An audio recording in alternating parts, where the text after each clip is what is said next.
Hi, Spooky family, and welcome to an all-new episode of Spooky Vault, the series where I review spooky things. So if you haven't already, please check out my top 8 horror films of the 1970s. The link will be in the description, and as promised in that video, I said that I would do 8 separate reviews of each film for you guys. So today we're going to start out with the 1972 Lucio Fulci film, Don't Torture a Duckling.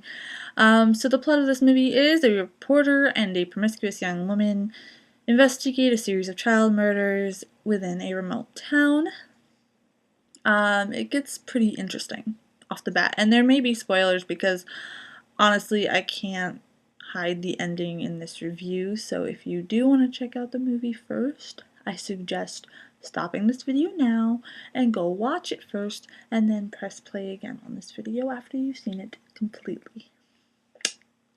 Anyway, so I have to say that this film has cheesy effects. Absolutely 100% cheese. You could tell that there's dummies in the kill scenes, the overacting,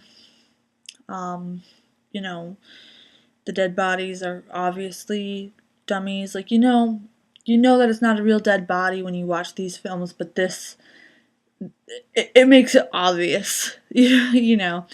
So, that could use a little bit of work, but again, 1970s, low-budget film, the storyline makes up for all that cheese. In fact, you get more into the storyline than you do dealing with the cheesiness. Like, the cheesiness just doesn't bother you as you're watching this film, because you want to find out who is killing these people, well, children, and why. So, this town is a small remote town, so it still believes in town justice if the police don't do anything. So the police are trying their best, keeping the town at bay so they could properly investigate, and then there's another bigwig over the police that's coming down to see what the hell's going on because all these children keep dying. And that's a serious matter. So the first person who is accused of murdering these children is this lovely lady, and she is in the occult, and she's a pretty whacked out lady. She's kind of like the town nut job, and at first, with how the story is written, you genuinely think that it's her, and then the town beats her to death, giving that town justice. And of course, everybody in the town's gonna hush hush. They're not gonna tell the police who beat the woman to death, because they think she deserves it for being a child murderer, which by all means. However, and I'm not inciting violence, I just feel like anybody that's cruel enough to hurt somebody innocent just pisses me off. She gets beaten to death. The murders continue. So then you sit there and you're wondering, what if it's this rich, promiscuous lady? She's eccentric. She acts very strange and unusual, and it could be just because she's rich, and I think, if I'm not mistaken, if I remember correctly, her father, owns half the town or whatever, so she's very wealthy and likes to show off, very flashy, and she's always really shaky around people of authority like the police and all that stuff. So it tends to think that she's the suspect, and you think that you have the film figured out. Well, in a strange twist, it turns out that the priest at the boys' school has been doing all the serial killings of these children because he wanted to prevent them from reaching puberty and dealing with sexual demons, and he wanted to save them from becoming impure as they got older.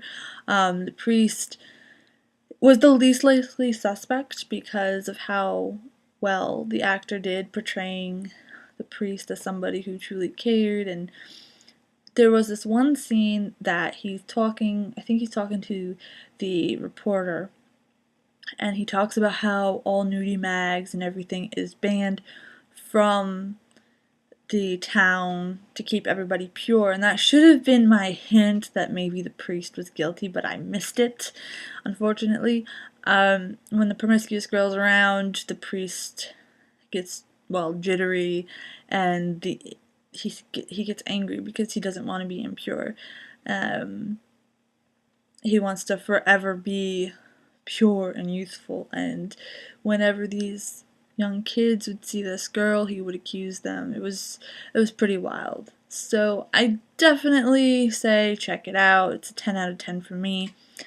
At the end of this video, I'm going to play the full trailer. Please be aware that there is some nudity in it, so if you have youngsters nearby, it's really not best for them to see, I guess. So, just a warning out there. I hope you guys enjoyed this episode of Spooky Vault. I will see you guys next time. Subscribe to become a member of the Spooky family, and keep an eye out on my Twitter and my Facebook, which is also in the description. I will be hosting a poll soon for designs for Spooky Family stickers, and the design that wins will be on the stickers, and you guys can get some cool stickers. So I will see you guys next time. Here's the trailer. Bye. 13 devils enter someone's mouth, and he kills. Who? Who does the killing? Anybody. Man or woman. Who's a child of the devil. I told you.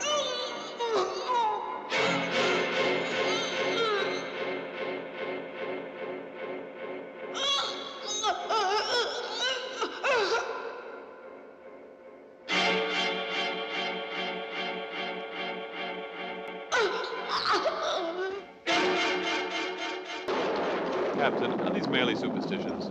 I don't know. Peppino, no one's ever been killed because of magic. No one. It's all nonsense.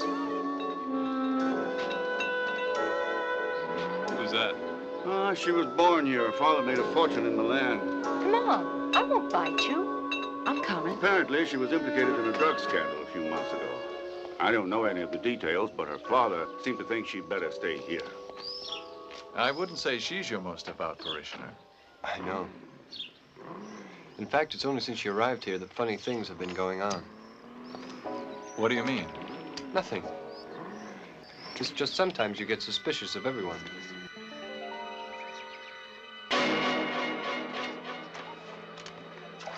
I'll break you! Which would you prefer, a kiss or money? If you want, I'll carry the child.